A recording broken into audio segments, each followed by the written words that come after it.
Hey guys, thank you so much for joining me. Today is a very special day because we have Mr. Caleb Barrera here. He's going to do a tech tour of our home church, Abundant Faith, here in Evansville, Indiana. Caleb, you want to tell them about yourself?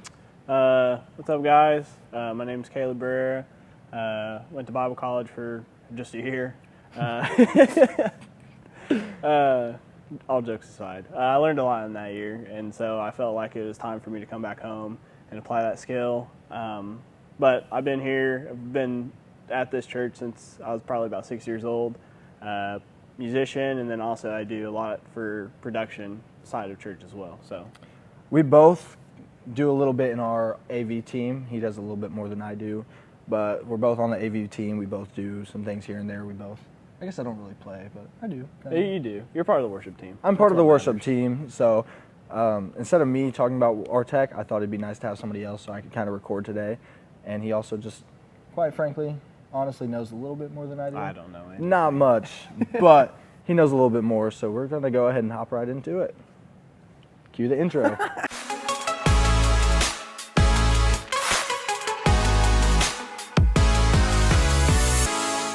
All right, so Caleb, what kind of sound system are we running here? So here at Abundant Faith, we run the D-Live Director. We have looked into getting at an actual console like the Advantis or an actual D-Live console. But at the time, whenever we did our building project, which was almost 2 years ago, we were in the middle of COVID, so we weren't able to get our hands on an actual physical console. So this works. It works really well. There's a few drawbacks that I'm not the biggest fan of, but like I said, it gets the job done, so that's all that matters. So this is a completely virtual board? Yeah, so basically all the faders, this is a touchscreen monitor. It goes into our computer that's underneath there, and then everything is ran off of Dante. So Dante goes from our switchers, like our network switchers, to the CDM. We have a CDM 32 from Allen & Heath, and then that goes over a 64 input and 64 output Dante card, and then goes into here. So, like I said, we can control everything that we need to from here. It's been pretty great so far. And you have two screens here, right? Yeah, so we have two screens. That way we could do faders all on one screen, and then all of our processing and effects and everything like that through the other screen. Can you kind of show me some of the stuff on the second screen here? Yeah, so we got our effects rack. We don't use too many effects in there, mainly some reverbs. We use one delay for vocals. And then I use some compressions, and one thing I did start using here recently is a transient controller to help make some distortion with the bass to add a little bit more for those big bridges and big choruses. And then all of our processing comes into here, and then you have your preamp, your gate, you have your inputs for effects if you want to. Your EQs, and then your compression, and then if you wanted to, you can even add delay through here as well, in case your system is weird or anything like that. But yeah, it all works pretty well for us. So all right, and I see.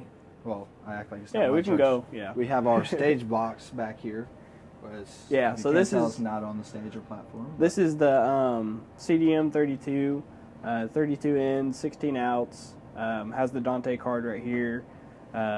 And that basically allows us to run all of our stuff up on the platform, straight back to here, and then obviously over Dante into there. And it's worked great for us so far. I know whenever I went to Bible college, we used Dante for a couple of our events, and we had some issues. But so far, having our own primary Dante network switch has greatly brought those issues down. So that's been great for us. And what kind of mics do we use? So we use the Shure SLX, and then we have 58 capsules on there. We've talked about using other capsules, the SE7 capsule, which are pretty inexpensive, and they don't sound that bad. So we've talked about getting one or two and experimenting with those, but so far these 58 capsules have held up pretty well. We also have a Shure PSM 300 for our in-ear for just the worship leader. So you can see that back there. Yeah. So it's this guy back here, and then so anytime we have one of our worship leaders up there, we have like 3 that are in rotation most of the time, and they can use that. That way the band can communicate with them, and we kind of know where we want to go, and then as well as they know where to go in tracks. So that's pretty nice. Do you think we'll ever get in your monitors for the rest of the praise team? Some point, that'd be nice, you know. That's a lot of money, but at some point that'd be nice. So it'd be cool. It's on the to-do list. Yeah. Right. Anything else you want to tell us about back here? So we use the Lake processor, which I've been really happy with. Allows you to do a lot of changes within your system. And yeah, that's mainly one of the other big things so far back here. All right, so what subs do we use here? So I don't remember the exact serial number or model number of them, but they are the RCF. We use all RCF speakers here. These are 15-inch subs. We have 4 of them currently, and then we also have space to upgrade to 1 more. So we have 2 on the outsides feeding into the sides of the congregation. This is an empty spot right here that's going to be on the outside, kind of fill up that valley a little bit here in the future. And then we have 2 in the middle that's kind of getting this main portion of our congregation, which is pretty nice. After that, we use some wedges. Again, don't know the exact model number. I think it's actually on, well, it's the ST series. That's all you need to know. We had a wedding recently, so there's a little fuzzy on there. But I believe those are 12-inch wedges. They've been pretty nice. They have a lot of good clarity into them. So our singers, they hear themselves really great in there. The only things that we put in there is our vocals, our keys, and then we put a little bit of tracks in there for Sundays. After that, we go to our mains. And so on our center mains, maybe, there they are. Good. On our center mains, there are 2 15-inch speakers, and then we have 2 outfill speakers for the sides of the congregation. The 2 outsides are, I believe, 12-inch speakers, and 12 or 13, I can't remember the exact size. And basically, house-wise, we're running stereo, and it's going to be right, left through the house. I try to show you guys a little bit better, but the glare from the lights. Yeah, the lighting in here is a little too much, but they've been pretty good so far. The only thing that we'd like to add sometime in the future, as well as those 2 extra subs for just filling up the middle section a little bit more, and connecting the outer side of the church, is front fills. We'd like to do that at some point. Those would be pretty nice to fill up, especially the front 2 rows during preaching. But other than that, that's basically our speaker setup. So we're going to start in our drum cage. It's a DW's performance kit, so it's not too bad. We also have a pork pie snare, and then we also have a Ludwig. We use the Ludwig for like super CCM stuff. So if we need super low tunings, that's our go-to. For the pork pie, it's mainly like if we do like a set that isn't really CCM but not really gospel either, that's kind of our in-between snare, which that's like most of our Sundays. We don't do full CCM, we don't do full gospel, we do a good mix of both. Cymbals wise, drummers bring in their own. These ones are mine. So here we have the 15-inch light K-hats. We have a 19-inch dark crash, a good Meinl stack. It's the Classics Customs. It's really nice. I love it. Super bright, super crisp. We have the 22-inch light ride, K light ride. And then we also have a crash ride that's 20 inches, also a K. And then an 18-inch EFX. And then this is just nice just to throw in there every once in a blue moon when you need a little like splash of color to it. Mic-wise in here, we use a 57 on top from snare top, a 58 on bottom. We also have a PA 58, I believe, for a talkback. And talkback is really nice, especially in this drum cage, because you're kind of off away from everyone else. So during practices, it has an on and off switch. So if you need to say something during practice, you can flip it on. As soon as you start playing, you flip it back off. Overheads are the Audio-Technica AT2020s, I believe. Toms. We got toms in here. These are the Sennheiser 906s. And then there's a 98 on the kick in. And I think it's a 52, the Shure 52 on the outside. The 98 one is great for just picking up all the beater, and then we use the 52 for just picking up a lot of that low end to make the bass drum feel a lot bigger and fill out the room a lot better. So that's pretty much it in here. How many talkbacks do we actually have? We use 3 altogether. 2 of them are mainly used in service, and then one of them, that's the drum one, is used primarily just in practices. And then like altar call, if they need to know where they're going, and altar call before it starts, before they start playing, it's nice to have it for there too. So, yeah. All right, moving on to the bass.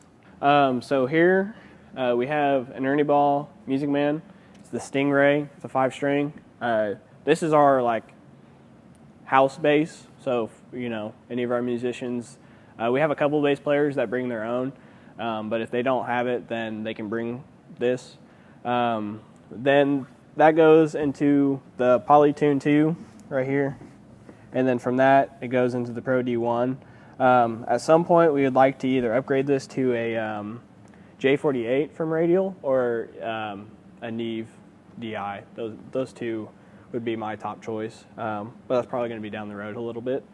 And then I forgot to say in the drum cage, all of our musicians, they have their own personal mixers. It's the Allen and Heath ME1s. I've been super happy with these so far.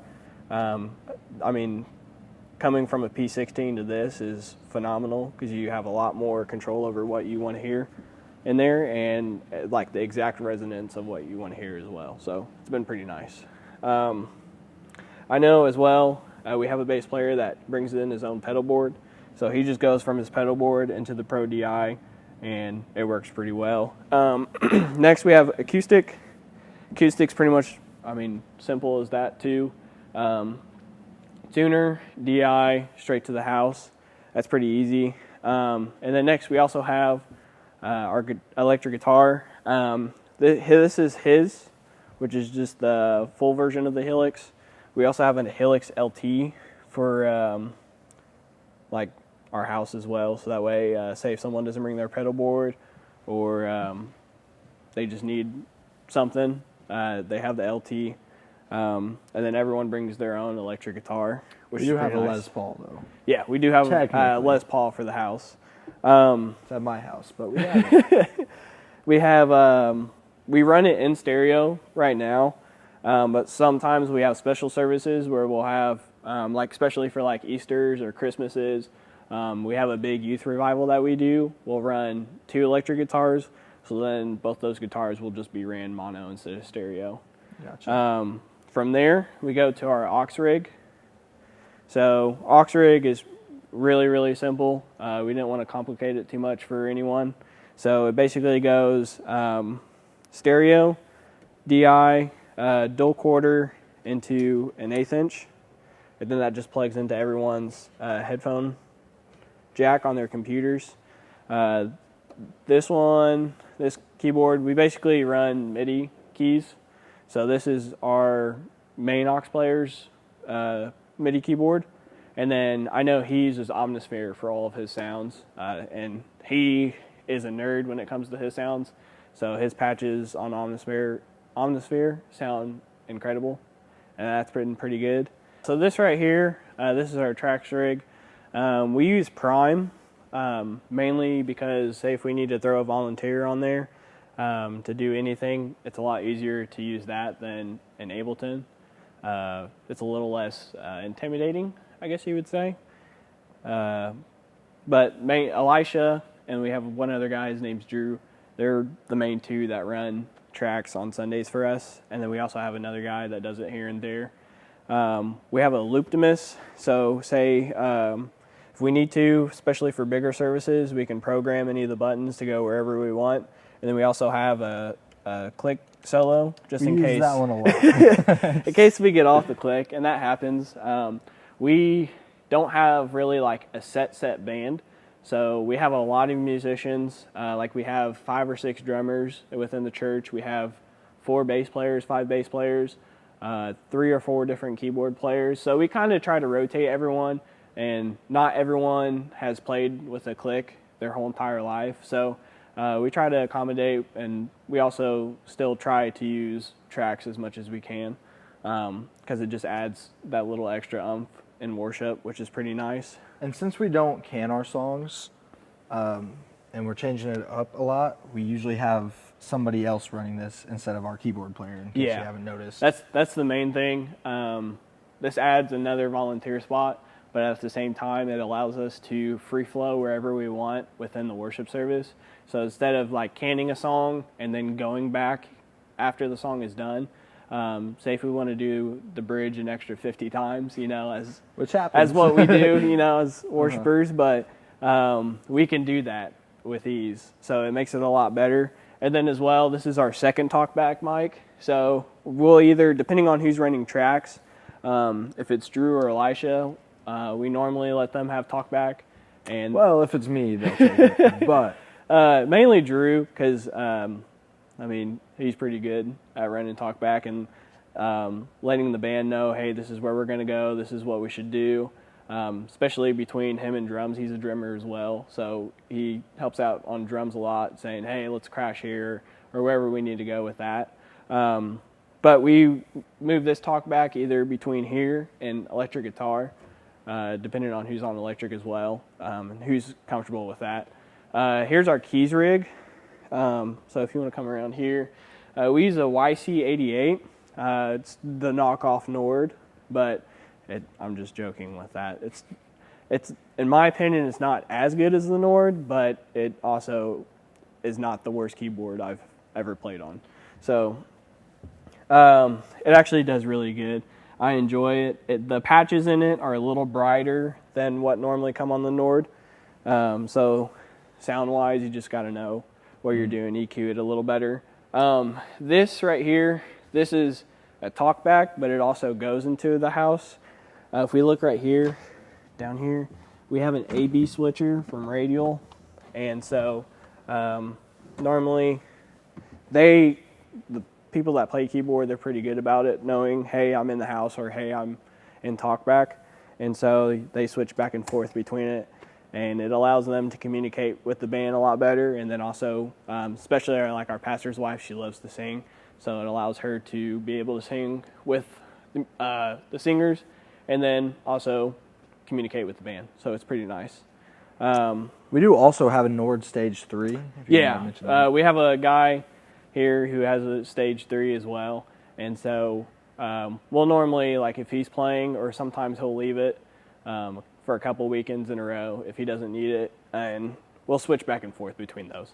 But they're both great. I don't have any complaints really with the YC88. I just like to make jokes about it, So it's been pretty great. Lastly, instrument-wise, we have a B3 Hammond right here. Been great. It's like original to the church from way back in the day. I believe like back in the 70s.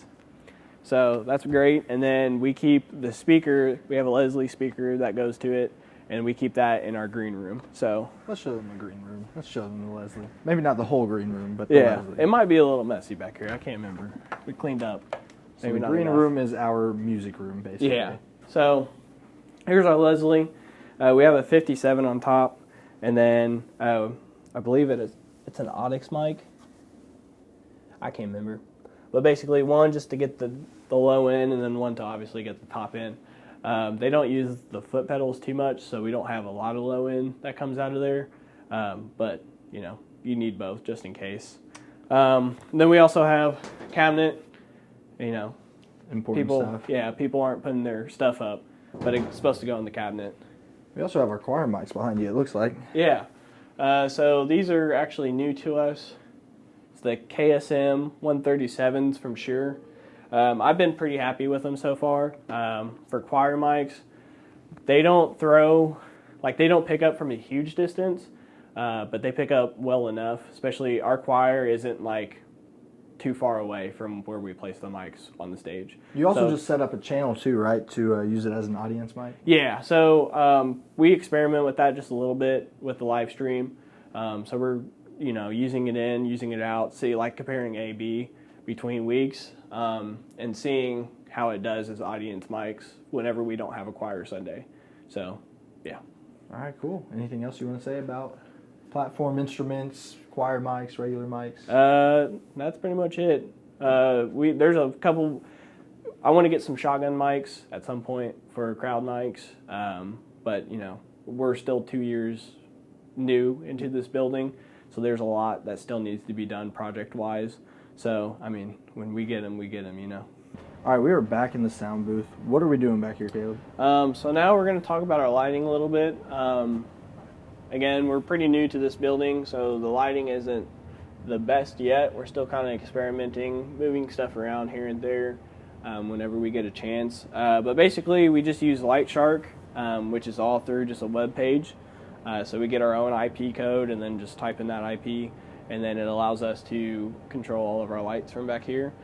So we have some just groups that we put together. We don't do anything too fancy with lighting, especially during service. That's not really like what we do. That's not our thing. So we just have some stuff where it's like pre-service stuff, and then as well as like whenever worship starts or main service actually starts, and then as well as allows us to control what colors we want to put where at. We have a couple moving heads up there, so that's pretty nice to use here and there. But other than that, it's nothing too crazy yet. Again, new to the building. We've got time to upgrade stuff, so it's going to get there one day. Gotcha. Do you want to move on over to ProPresenter? Yeah, we can move on to ProPresenter. So here we have a Mac Mini that runs our ProPresenter.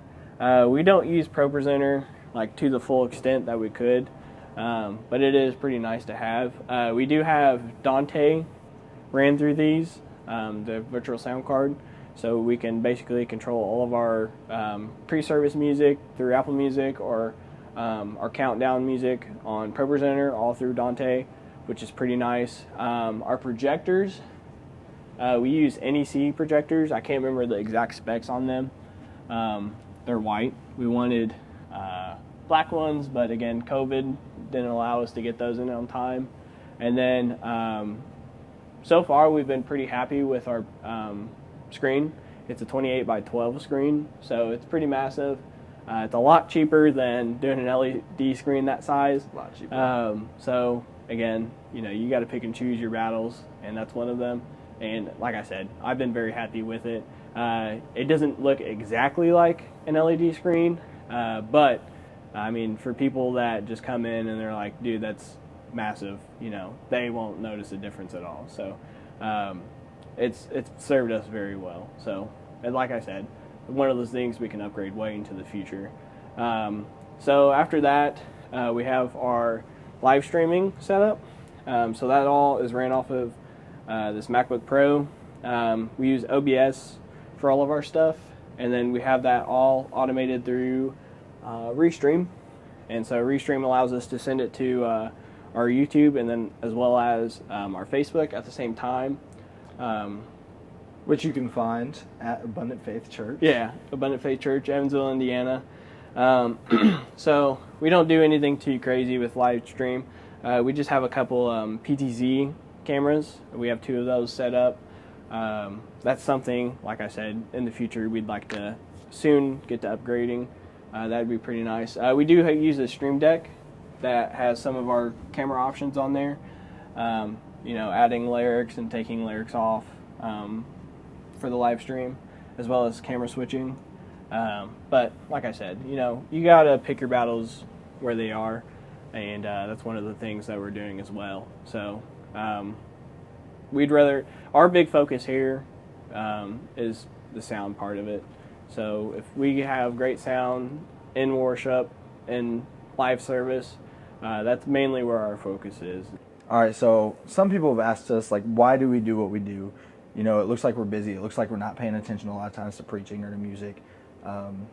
Honestly, like when you're doing sound, you're paying attention more than a lot of people, I feel like. You know, because you're listening for every single thing. But I can also see their argument where, you know, you're not necessarily focused on how they see worshiping. Yeah. Like, how do you describe what it's like to be back here, like, not worshiping with your hands up, stuff like that, if that makes sense? So the way I talk to people about it is, so you could make the same argument for anyone that's leading worship. Like, your mindset is not always 100% like, what am I doing to praise God in a sense, but more of a sense of like, all right, am I going to go to the bridge, or am I going to go to the chorus or the verse or wherever next? So in the sense, it's kind of the same thing as what we do. We're just as much of part of the worship team as the worship leader, as the drummer, as the guitar player, as the piano player, as anyone else. We can change how the room feels, quite literally. But in all reality, this is one of our forms of worship and our forms of praise, whether we're doing live stream, we're doing the projectors, we're doing sound, anything like that. It's one of our ways of worshiping and doing the best that we can to really help usher in the Spirit of the Lord. A lot of people say, for instance, if your guitar, you have too much like 3K and it's going to hurt someone's ears. You kind of have to know what you're doing in that sense, and you got to make worship pleasing for everyone, and make them want to be engaged. Make them, like, we always make a joke about more subs, more salvation, but That's right. We make that joke in a sense of like, we want you to be as engaged as we are in worship, and so if we got to add a little bit of extra more kick to the sound to get people clapping, especially on those first couple songs that are very dynamic, then that's what we can do to help people get more engaged in worship. And at the end of the day, it's really just about giving our best to God. Yeah. Whether that's back here, whether that's on the platform, or if you're just in the congregation, it's all about giving your best to God. And that's what we try to do back here at Abundant Faith. Yeah. And that's a big thing, is being, I know a lot of sound people, they don't come prepared, but you should be just as prepared as a musician. You should be taking notes during practice. Okay, this vocalist has a solo at some point. And then again, that also leaves less distractions, and people can worship a lot more freely with less distractions. So, all right, well, thank you so much, Caleb, thank you for having me, allowing me to do this in our own home church as our first tech tour. Hopefully this is going to be something that I can start up doing at other churches. Hopefully you'll be the cameraman next time. Maybe next time. Maybe next time. It's okay, you look a little better on camera than I do. So, a little bit. Just a little bit. So, all right, thank you guys, and until next time. See y'all later. What he said.